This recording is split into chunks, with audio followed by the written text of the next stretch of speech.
চিকিৎসা শেষে সোমবার দেশে ফিরছেন বিএনপি চেয়ারপারসন ও সাবেক প্রধানমন্ত্রী বেগম খালেদা জিয়া। তিনি বাংলাদেশ বিমানের একটি নিয়মিত ফ্লাইটে সিলেট হয়ে ঢাকায় আসবেন। সঙ্গে থাকছেন দুই পুত্রবধূ। তাদের স্বাগত জানাতে ব্যাপক প্রস্তুতি নিয়েছে নেতাকর্মীরা। লন্ডনে চিকিৎসা শেষে 4 মাস পর বিএনপি চেয়ারপারসন ও সাবেক প্রধানমন্ত্রী বেগম খালেদা জিয়া সোমবার দেশে ফিরছেন। সঙ্গে থাকছেন দুই পুত্রবধূ জুবাইদা রহমান ও সৈয়দা শামিলা রহমান। বিমান বাংলাদেশ এয়ারলাইন্সের নিয়মিত ফ্লাইটে সকাল 9টায় প্রথমে তিনি সিলেট ওসমানী আন্তর্জাতিক বিমানবন্দরে আসবেন। এরপর একই ফ্লাইটে তিনি ঢাকায় ফিরবেন।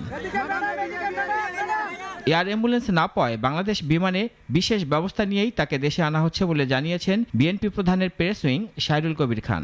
বাংলাদেশ বিমান সিলেট হয়ে ঢাকা আসে।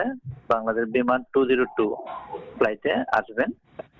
ঢাকা বিমানবন্দর থেকে 8 নম্বর গেট দিয়ে ওনার বহর রওনা করবে বাসার উদ্দেশ্যে। বিএনপি প্রধানের সাথে কে কে থাকছেন গণমাধ্যমকে সে বিষয়ে স্পষ্ট করেন দলের মহাসচিব। 4 তারিখে উনি রওনা হলে উনি 5 তারিখে 11টার দিকে এসে পৌঁছাবেন। আমরা যত জানি এখন পর্যন্ত যে সঙ্গে তার দুই বৌমা আসবেন আর কি। খালেদা জিয়া চলতি বছরের 8 জানুয়ারি লন্ডনে যান চিকিৎসার জন্য। সেখানে তিনি দ্য লন্ডন ক্লিনিকে 17 দিন চিকিৎসাধীন ছিলেন। পরে বড় ছেলে তারেক রহমানের বাসায় ওঠেন। সেখানে ওই চিকিৎসকদের তত্ত্বাবধানে ছিলেন তিনি। এদিকে জুবাইদা রহমানের নিরাপত্তার জন্য পুলিশের মহাপরিদর্শকের কাছে চিঠি দিয়েছে বিএনপি।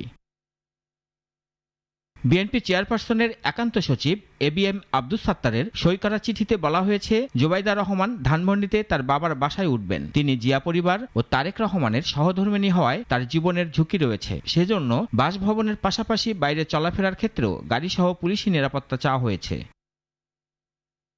রাশেদুল কাদির, নাগরিক, ঢাকা।